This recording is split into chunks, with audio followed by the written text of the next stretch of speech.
Hello and welcome to the third and final webinar in our series. The webinar tonight is a guide to third-party support. Agilec leaders discuss what families need. My name is Hannah. I will be our webinar moderator today. I work at Life Course Online, which is a life planning platform and program where you can articulate needs, pursue your goals, coordinate practical care, and connect with your network of support on a regular basis. The webinar today is presented by Life Course Online and FSNE, the Family Support Network for Employment, a family-led coalition that seeks to engage individuals with intellectual disabilities and their family members in supportive networks around employment, social infrastructure, and resources. We'll start today with a land acknowledgement. Today, we have people calling in from a number of regions, including the traditional land of the Anishinaabe, the Huron-Wendat, the Seneca, the Mississauga of the Credit, and I'm calling in from Montreal, which is the traditional land of the Kenyan Kahaka. Today, these places are still the home of many First Nations, Inuit, Métis, and all Indigenous people in the land known as Turtle Island. We're grateful to have the opportunity to live and work on this land. If you're unfamiliar with communities around you, we highly encourage you to learn more about the history of the land and to get involved. A little bit about the webinar tonight. Life Course Online and FSNE have been working together to address the current employment landscape, workplace inclusivity and diversity, and challenges faced by job seekers with higher employment barriers. The content we've been creating is made possible by funding from the Ontario Ministry of Labour, Training and Skills Development. If you enjoy this webinar or have benefited from any of the content in our employment series, please help us to continue making content like this possible by completing our program registration form. You can complete the form however is easiest to you, whether it's with our video tutorials, private meeting with our staff, print it out, complete it online, anything. This form allows us to report back on the use of our content. So if you found it useful or helpful in any way, please take a moment to complete that form. There's a link to the form in our chat. You can fill it out online or by PDF, as I mentioned. If you have any questions or need help, please get in touch with our support team. You can email support@lifecourseonline.com. Today, we're sharing footage of conversations with two family members, Lena and Aisha, as they recount their experience navigating the employment landscape for their loved ones. And joining us live for Q&A, Agilec will be telling us about their person-centered approach and their success towards long-term work opportunities for job seekers with developmental disabilities and higher employment barriers. Joining the webinar for Q&A are some team members from Agilec. We have Tracy Hoskins, who is an employment coach, Mike Walker, who is a team leader at Agilec Peterborough, and Justine Primeau, who is a team leader with Agilec in Hamilton. Thank you so much for joining us today. There are some key concepts that we'll be discussing in this webinar, like family resources, meaningful long-term employment, the importance of good employee-employer relationships, and more. So let's take a look at what one family member, Lena, had to say.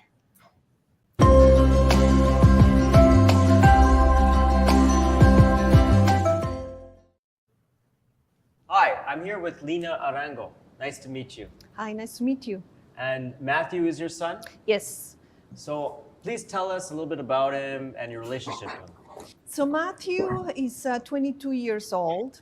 And Matthew, the way I realized there were issues was Matthew wasn't meeting the regular milestones like crawling. He was late to speak. They tested him and he has a small deletion in a chromosome, so a chromosomal abnormality, which led to a developmental delay. We enrolled him in the Hamburg CIC program because we felt he loves cooking. He's always, browsing through recipe books, and we felt, okay, this is an area where he can do well. And Hamburg College has this program where they teach, you can do basically like a baking course, and there's a co-op attached to that. We went there, we talked to the chef in charge. This was pre-COVID. We were really excited about it, but then COVID hit, and then the whole course moved online. Very different from what he used to have in high school, which was a full day of activities. All of a sudden, it's just an hour here and there. forget about the COP or anything in person, and he's been very isolated.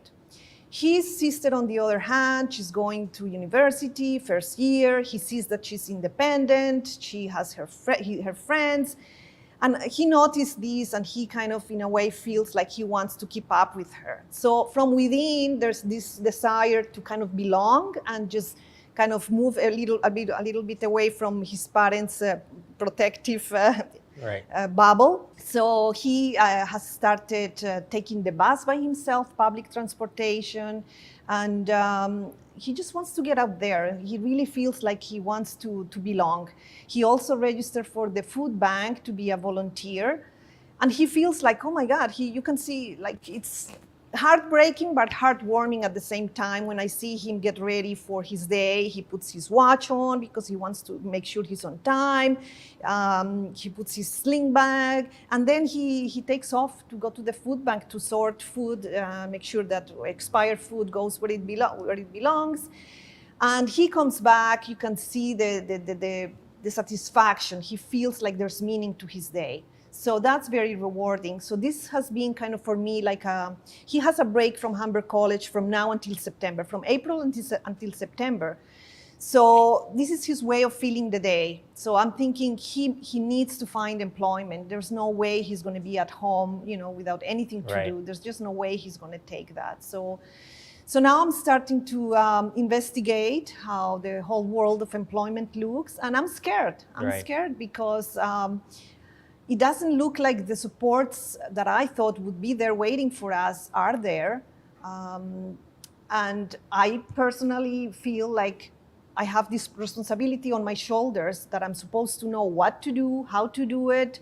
It's hard for me to find employment for myself, let alone for my son. So I feel like I'm on my own, to be honest, when it comes to the world of employment, and I find it very overwhelming. From the FSNE learning path to employment course that I took, I can see now that the road ahead is going to be very bumpy. The supports that are there are really focused more on things like daycare, day programs, workshops to help you create a resume. But that's not really what we need. We need results, and results ultimately are jobs. We need jobs for our children. I have learned about the third-party representation model, which definitely it makes sense that should replace what's available right now. The reason being is that with this model, you have trained professionals who have employment first and inclusion as goals. And then they have the marketing skills to connect employers and these jobs, these individuals looking for jobs, to connect them, make the connection, and make sure that both parties are getting what they need. So that's what we need. That's the type of support that we need. The coaching from these third-party representatives is what I find will help families.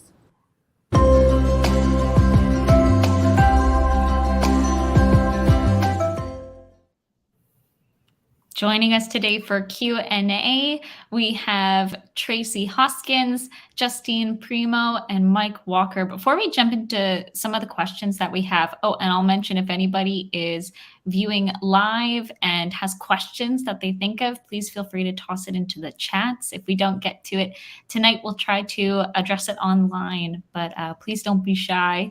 Why don't we do a bit of a round table, and you can introduce yourselves and tell us what your role is with Agilec. We could start with Justine. Yeah, thanks, Hannah. So as mentioned, my name is Justine. I'm the team leader at Agilec Hamilton. So my role, I kind of oversee the program delivery of our site, but I have a joint role. So I also help with retention. So I actively work with candidates who are employed to make sure that employment is going well. And if there's any issues along the ways, that I'm there to support them to ensure that employment is sustainable and meaningful for them. Thank you so much. We're happy to have you here, Justine. And Tracy, why don't you introduce yourself? Hey, my name is Tracy, and I am one of our 3 employment coaches here in our Barrie office, so just north of Toronto. And my role here at the agency is to support individuals, really just develop their employment skills and figure out what their employment goals are, whether that's some short-term employment to increase some skills, and whether that's something long-term that they're looking for, or maybe it's reskilling and going back to school. But ultimately, my job is to support individuals finding work and then maintaining that rate with retention. And I do support a number of individuals with disabilities, and we do have contracts through ODSP in our Barrie office. So we focus a lot on retention and finding long-term sustainable employment for individuals with disabilities. Great. Thank you, Tracy. And Mike. Hi, I'm Mike Walker. I'm a team leader with Agilec in Peterborough, just an hour and a half east north of Toronto. And we similar to Justine and Tracy, we support individuals from all walks of life looking for employment. I've been in the field for about 15 years. I was a job developer and an employment counselor, working with folks with various barriers to employment, whether it be disability, physical, developmental, new Canadians, that sort of thing. So yeah, we support people from all walks of life that face barriers to employment and connect with employers who are looking to hire and willing to work with our clients. All right. Thank you all for joining us today. I think in some of your intros, people listening who maybe have never heard of Agilec have gotten a bit of a better sense of what you guys do. And of course, the topic tonight is what families need. We just listened to Lena and her experience. Families, of course, are very knowledgeable of their other family members, know a lot about their sons and daughters. How do you guys use that relationship or use that knowledge in what you do? I can answer this question because I primarily meet with candidates and I do meet with their families. And how we use that knowledge is great because I feel like families are sometimes our candidates' biggest advocates. And our job here isn't to limit people's goals and limit people's dreams. It's really to discover where the best fit is for them long term while they grow and develop maybe some of their skills and find an employer who is really going to highlight their abilities. So having family who can advocate on behalf of candidates and speak to their skills and speak to their knowledge and different things like that, it really goes a long way because it helps us when we can turn around and advocate those same skills back to employers to really find something long-term and sustainable for our candidates. Yeah, and being an advocate for your son or daughter or your family member is obviously a very important link. But we heard Lena say that she felt it was her responsibility to find a job for her son, and she felt like she was on her own. I think a lot of family members feel that way. What would you guys say is the role of families in this job seeking and employment finding environment? Yeah, I can kind of speak to that. And I thank Lena for sharing her story. It's one that I've heard many times from parents and support members of candidates who are looking for employment, that it's not an individual issue. It's not on them to take ownership in navigating the system. The systems are very complex and designed in a way that's not easy to know what's out there, right? And you don't know what you don't know. And so families can have an active role in supporting their loved one, their family member, their child in accessing employment supports. And so, yeah, I would say they definitely have a role. And that often comes, as Tracy was saying, in that advocacy piece. And when we're, we use person-centered a lot because we're developing that employment plan and developing those pathways that are centered around the job seeker. So absolutely, they play an important role. And it just adds onto those wraparound supports. And that's what we want to see to truly kind of dismantle some of those barriers that we see for folks. And so, yeah, family members are key to that. Absolutely. And I think further to what Justine and Tracy said, mom there seemed kind of frustrated with trying to advocate for her son. And I think there's a lot of emphasis placed on preparation, courses, resume writing, cover letters, that sort of thing. But what mom really needs right now is her son to be employed, not only financially. It didn't seem like financially was that big a concern, more about having meaning, purpose, drive in life. And if she doesn't have those connections to employers that are willing to work with folks with disabilities, it's frustrating for her. So I think that's where Agilec comes into play. We have a network of employers that have worked with folks that have disabilities, work with people that have barriers to employment, and we can make those connections quickly enough so that there isn't that frustration with the time lag between preparation and employment.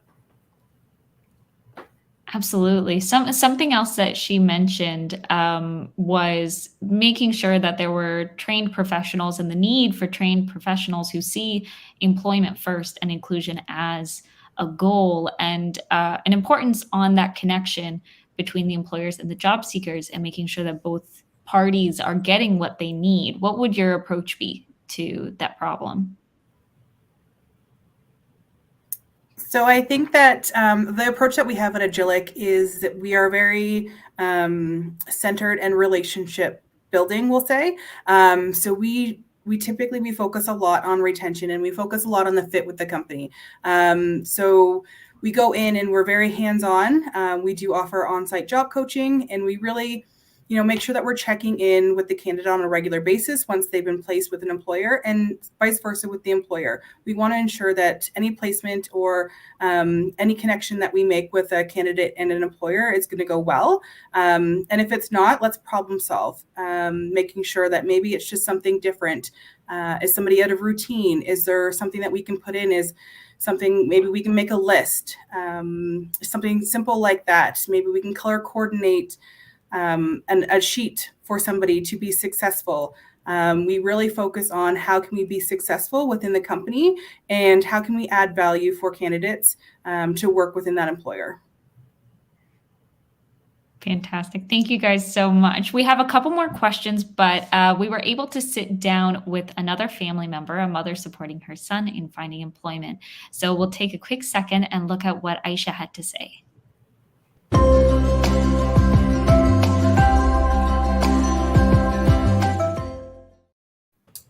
Hi, I'm here with Aisha Glover. Hi, nice to meet you, Aisha. Nice to meet you. So you have your son, William. Yes. And please share some thoughts about how his experience has been so far with the employment market. William is 21. He just graduated from high school.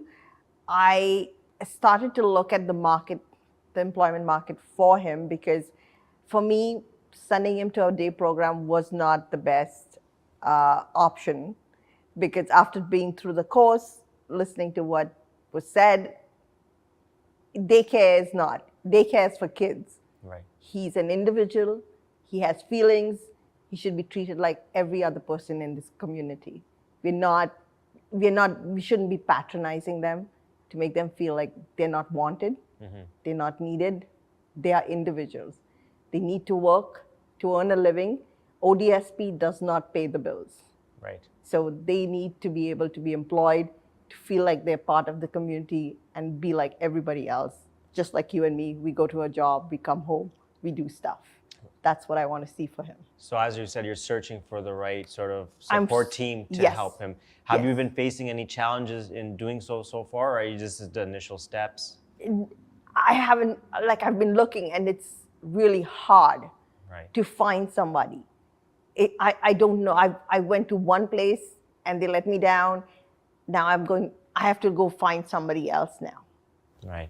So they're not easily available. You can't just go out there and say, oh, like you and me, if I need a job, I'd go to an agency. And there are hundreds of agencies that I could go and register myself and tell them what I can and cannot do. Right. But for kids like him, there's not that many.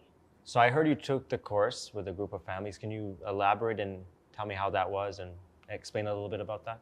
The one big thing that I walked away from that course was, my son does not need a day program. My son needs to be employed. A big aha moment for me was the IEP in the school. If I had pushed to go a different way, to find a different route, that might have helped him, because he would have had more chance to get more hands-on job experience. Or even if I'd known, I would have got him more like a summer job or looked for something else. But I did not know that is the route that we had to go. So now I'm stuck with him having finished school and now me having to go help him go find a job. The families, a lot of families, we all had different experiences. Mine, because William has a communication issue, it is harder for me because we as his parents had to constantly advocate and push for help and push for services. Right. So it was going through the course about, we don't have to do that alone. I'm not alone in this. It felt like most of the time, it felt like I was alone. Right. And there was nobody else who had the same problem as I had. So being able to talk to the other parents, it made me understand that I was not alone in this situation. So let me ask you, why is it important for William to have a job, a fulfilling job, not only to him, but to you? What does that mean to you? Why is it important? And that's what, for me, you develop a work family.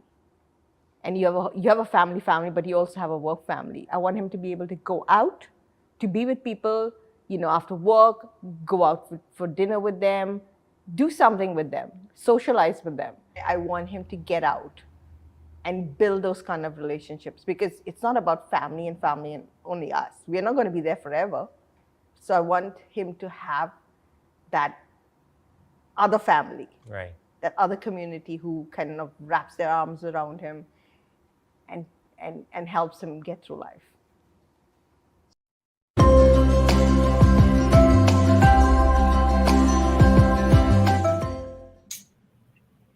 Okay, so many great and I think very common sentiments that Aisha mentioned there.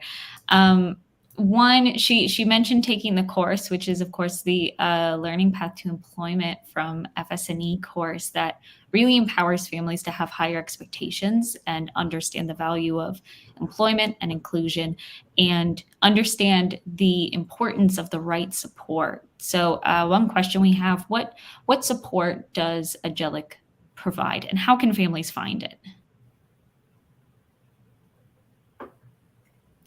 Yeah, so we have multiple sites across the province, and each location, for the most part, offers a very similar program, but essentially most of our programs are offered through Employment Ontario. So often if you're not working or underemployed, so potentially working 20 hours or less, some locations can work with students, some locations can work with part-time students, but essentially if you're identifying that employment is your goal, that's often the first step to the conversation.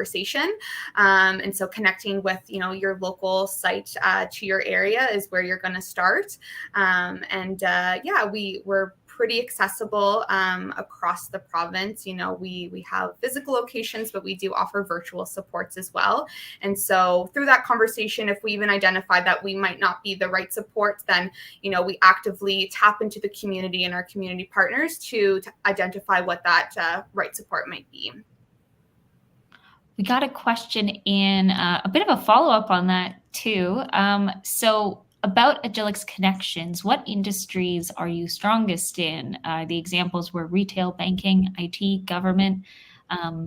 Where would your connections lie? I think for this one, it can depend on the location. So here in Barrie, we have a strong retail and manufacturing community. So we have connections with local retailers, with fast food, in manufacturings. We work with a local bookkeeping firm for tax purposes, some admin stuff. We have connections with IT as well. So I think it really depends on the location of our offices and in what area they are, just because the demands in an area may be different. So the industries that we have here that are more higher sought out in Barrie may be different than they have over in Peterborough or Hamilton. So I think it's dependent on our locations. And I would encourage, anybody who's looking for Employment Ontario services, whether it be Agilec or elsewhere, to really ask the questions. part of, I think, chapter 3 of the series is you'll follow along with a candidate of mine. His name is Josh. And when he enrolled in our services, he asked me all the questions. He came prepared, asked me about, my experiences with people with disabilities, what areas, the successes, how long is our wait list, and what he can really expect. So I encourage anybody who is looking for support to really have some questions and for your service provider and see if they're going to be the right fit for you. Great. I'll build on that a bit. I mean, I love Justine and Tracy's answers, but I love Fiona's question because, where are we finding the jobs for people? Like, we're provide preparation for people and training, that kind of thing. But where are people landing at the end of the day? And I think it is geographic in that sense that Tracy said, that depends on where you are and where the industries are hot. But I really love the fact that every Agilec location connects with employers who are in the area that reflect their industry. So in Peterborough, manufacturing and banking is big. That makes it accessible to people from all walks of life because we're out there getting market share from all our employers. So yeah, it's not specific to any area, but I think if someone has sort of an idea and a dream of where they want to be, we're going to work from there and make connections in that area. Thank you guys so much. We've got another question. Are most employers looking for wage subsidies when hiring? A bit more of a technical question. I think from what I see previously, before the pandemic, yes, a lot of employers were seeking wage subsidies, seeking programs that could help support them employing people from all walks of life. It doesn't really matter if it's someone with a disability or just from the outset. But I think now employers are struggling to find good people in general. So a lot of them are just saying, get me somebody in place that's going to show up and work hard, and a subsidy either doesn't really matter. It'll help, but yeah, I've seen a dissipation in the subsidies talk. Okay, and kind of a follow-up to one of the questions as well has come through. If someone wanted a job in a sector where you don't have any connections, what would your process be? Will you go out and find it for them, or are there other resources? So simple answer, yes. We're not here to limit anybody's dreams and aspirations. So if I have a candidate come in and they want to work in the IT sector and we don't currently have an employer that we're working with, so let's brainstorm. Let's look at what employers are in the area. Let's look at what employers are hiring and what the skill sets needed to do certain jobs. So we will put the legwork in to support individuals finding employment within the sector of their desire. The sky's the limit, and the work that we put in, it's unmatched, I will say, in a lot of aspects. So simple answer is yes, we will support you with finding employment in the sector of your desire. That's perfect. I'll shift gears a little bit. So something that Aisha mentioned in her video really stood out to me. She mentioned wondering if she could have done more during school years and planning for employment in early stages of life. And that's something that we hear from a lot of families starting out in Life Course Online as well, is the importance of planning for the next stage, but also families feeling really overwhelmed with the current stage that they're in and not knowing how to plan forward. Is there anything that you would recommend for families while they're in those school years?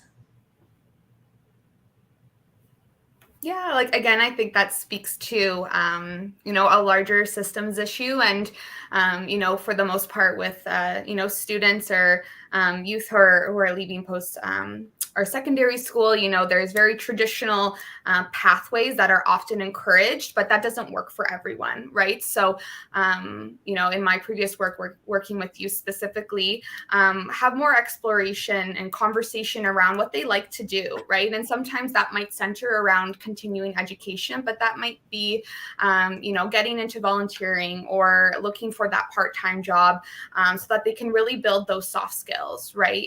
We do want to, we're not taking taking away from education, but we know that pathway doesn't work for everyone. So I would say if, you're supporting a family member who's still in, traditional schooling in high school, they can connect with their guidance counselor and talk about what different pathways exist, because that's really kind of centered around the work that we do, right? Someone's coming in with an employment goal, and we're uncovering what those pathways look like. So yeah, that's kind of what I would say to that piece. Thank you so much. We've really enjoyed having you guys all here. I wish we could take on more questions, but we've got just one final question for you all. If you could leave us with a final thought for family members or people looking to navigate the employment system, what would that be? I will say, don't give up. We hear it a lot of the time, and our systems can be frustrating because they are a little bit challenging to navigate at times. So don't give up. There is a job out there, and really find a service provider or third-party support who's really going to advocate for you and for your family members, and really, follow the dreams of that individual. So making sure that you we'll say vet out somebody and see how much work they're actually going to put in. But yes, advocate and don't stop advocating. That's my suggestion. I'd say similar to Tracy, don't stop advocating, but as a parent, you're a mother, a father, you want to advocate for your child. Every parent wants to do that, but you need to connect with someone that has connections to the labor market. So please reach out to a service provider, Employment Ontario service provider, Agilec, whatever you have locally, connect with somebody that has connections to the labor market directly. And there are places that advocate directly for people that have disabilities, developmental, physical, people that have literacy disabilities, that sort of thing. Connect with us directly, then we can work with them and get them connected really, really quickly. Thanks so much. Justine, any final words? Yeah, I really, my teammates have really said it all. That advocacy piece is huge. And we continue to do that in the community to break down some of those barriers and ideologies attached to who persons with disabilities are. So we see you and we hear you, and we're continuing the advocacy piece with you. Thank you all so much. So late last year, we spoke with a number of individuals and family members, agencies, and employers about all these topics. You can access some of that content by going to www.lifecourseonline.com/LCO Works. We've prepared a sneak peek at that series. Let's take a quick look at some of the work we've been doing and the content we've been creating.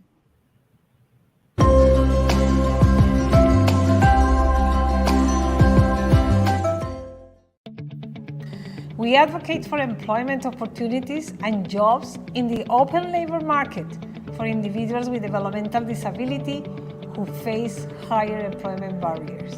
What does third-party representation mean?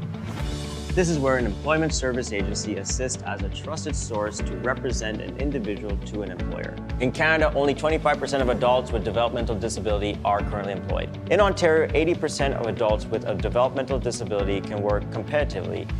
But we learned that employment in the open labor market, regardless of disability, is possible, scalable, and sustainable with the right supports. FSNE is working for a sustainable, unified, common voice on employment across communities. This is on securing long-term sustainable and scalable employment for people with developmental disabilities. I just wanted to help my family and my husband and my daughter. And if I keep job hopping, I ended up ruining my own credibility, and I was not in a position to jeopardize it. It's hard to find, work, and they're not very accommodating. I don't want to anymore. I want to try new things. FSNE is working for a sustainable, unified, common voice on employment across communities, so families, through their personal experiences, will be able to effectively advocate for the changes required in policies, funding, and practices to develop a more inclusive model of employment in the province for their family members.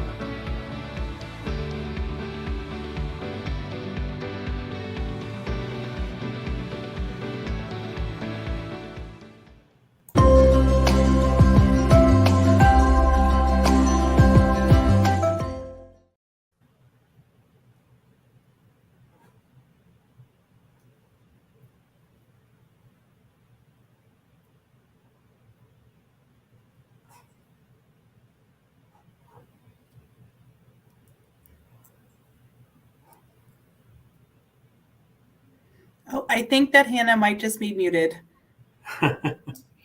Thank you. Sorry about that, everybody. All right. I just said we got one final question in the comments, and we really want to address as many questions as we can.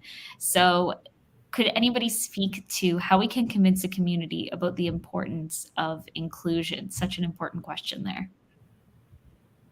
I think that it's not about convincing, it's about education. A big piece of what we do is educating employers and the importance of inclusion and the value behind hiring somebody with a disability. That is a lot of the work that our job developers and our employee liaisons do within the community and with the employers that they work with. And I know that a lot of our organizations, our offices work hand in hand with their chambers to really push that education piece. Thank you so much. And thank you all so much for joining us today. You have been fantastic guests, and the work being done by the team at Agilec is featured in our courses and resources. If viewers are looking to learn more about the work and Agilec's experience, you can go to lifecourseonline.com. Please feel free to check out the site and check out that feature of Agilec. If anybody missed any of our last webinars, you can still watch them at our YouTube and our Facebook channels. In our first webinar, we spoke with Inesta Escalion and Professor Michael Ketchell and heard two self-advocates, Erica Matchinger and Luca Matriciano, sharing their experience navigating supports while finding employment. Our second webinar, we spoke with Laura Lobe and Keenan Waller from Live, Work, Play and discussed how their experiences supporting people with intellectual disabilities facing higher employment barriers has attained thriving success in Ottawa's labor market. You can view the entire series there. I'm so glad that Justine and Tracy and Mike were able to join us today and answer all those questions. Are there any programs or anything that you guys want to share before we wrap for the night?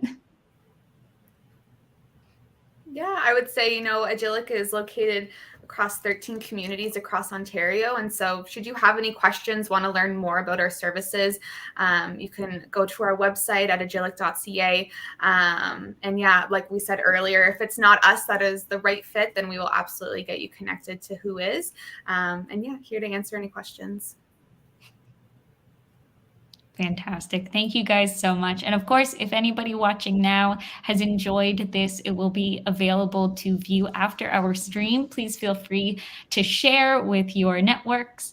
A massive thank you to Mike and Tracy and Justine for joining us from Agilec today. Thank you to all of our guests throughout the series and to everybody who has watched us either during the live streams or afterwards. I want to also thank Camilo and Michael and Jaime and Elena, who are behind the scenes making these webinars possible and also creating all of our incredible series. And of course, a huge thank you to FSNE for teaming up with us at LCO to create this series overall. Thank you, thank you, thank you. And I hope everybody has a wonderful night. Thanks for having us. Thank you. Thanks, Hannah.